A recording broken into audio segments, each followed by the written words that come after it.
अक्सर आपने बैटरी से बोलने वाली गुड़िया के बारे में सुना होगा और आपने अपने घरों में गुड़िया को देखा होगा। क्या आपने कभी लटकती गुड़िया वाले टापू के बारे में सुना है, जो कि अब दुनिया भर के लोगों के लिए रहस्य बन चुका है। इस टापू पर पहुंचने वाले कुछ लोगों का दावा है कि रात के वक्त बेजान गुड़िये गुड्डे बोलने लगते हैं। उन गुड्डे गुड़ियों की निगाहें यहाँ आने जाने वाले लोगों को घूरती हैं। बताया जाता है कि जिस शख्स ने जोचिमिल्को के टापू पर गुड़ियों को लटकाना शुरू किया वो अब जिंदा नहीं है। कहते हैं उसने एक बच्ची की मौत के बाद टापू पर गुड़ियों को लटकाना शुरू किया था।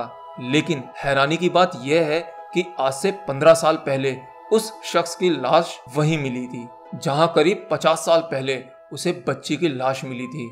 अब से करीब 15 साल पहले साल 2001 में मैक्सिको के जोचिमिल्को टापू पर गुड़ियों को लटकाने वाले शख्स जूलियन संताना बरेरा की मौत हो गई है और उसके लटकाए हुए गुड्डे और गुड़ियों का यह जंगल पीछे छूट गया।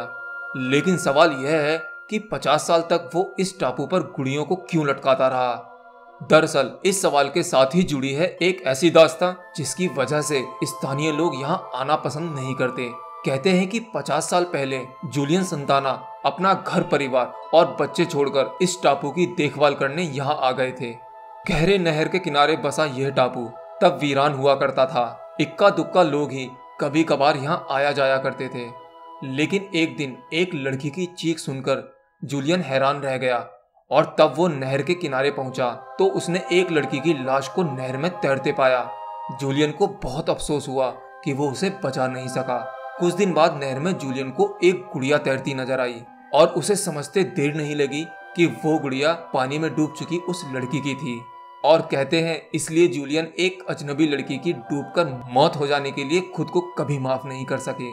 उस लड़की की मौत के कुछ दिन बाद जब उसे पानी में तैरती गुड़िया मिली तो उसने जोचिमिल्को टापू को गुड़ियों से सजाना शुरू कर दिया। तो ये थी लटकती गुड़ियों की कहानी। मिलते हैं अगली जानकारी में, तब तक के लिए bye bye. For more updates, subscribe to our channel.